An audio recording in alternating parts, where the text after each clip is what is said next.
గారు ట్రాప్ లోకి వెళ్తున్నట్లేదా మళ్ళీ? జగన్మోహన్ రెడ్డి కోరుకునేది అదే.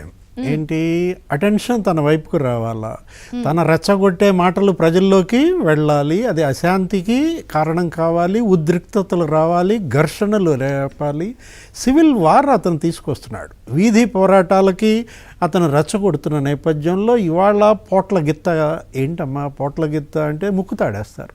మామూలుగా రోగ్ ఎలిఫెంట్స్ ఉంటాయి, కుప్పం అటు చెరుకు తోటలు ఉత్తరాంధ్రలో పడి మదపు ఏనుగులు పంటని పాడు చేస్తుంటాయి.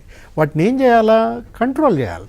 ఇవాళ జగన్మోహన్ రెడ్డి పేపర్లో రాశారు, రాష్ట్రం అంతా కూడా ధ్వంసం చేసేస్తుంది కూటమి ప్రభుత్వం అని.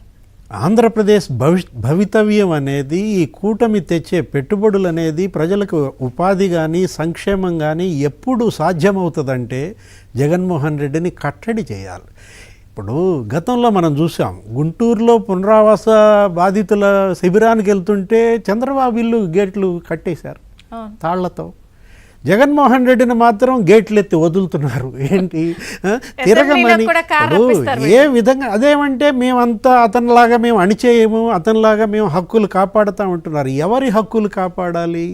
అణిచివేతకు గురైన వాళ్ళ హక్కులు కాపాడాలి. విచ్చలవిడిగా వెళ్ళే వాళ్ళ అడ్డుకట్ట పడాలా. ఇప్పుడు బరి తెగింపు కనపడుతోంది. అసలు ఎవరు వీళ్ళు?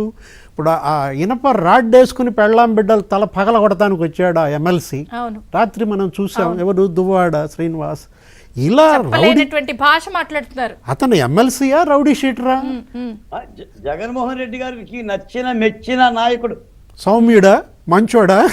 ఇప్పుడు వీళ్ళంతా పెద్దల సభలోన ఏది, ఆ డ్రైవర్ని చంపినాడు ఒక పెద్దల సభ మెంబరు, పెళ్ళాం బిడ్డల మీద ఇనపరాడేసి తలబాల కొడతానికి వెళ్ళేవాడు ఒక పెద్దల సభ సభ్యుడు.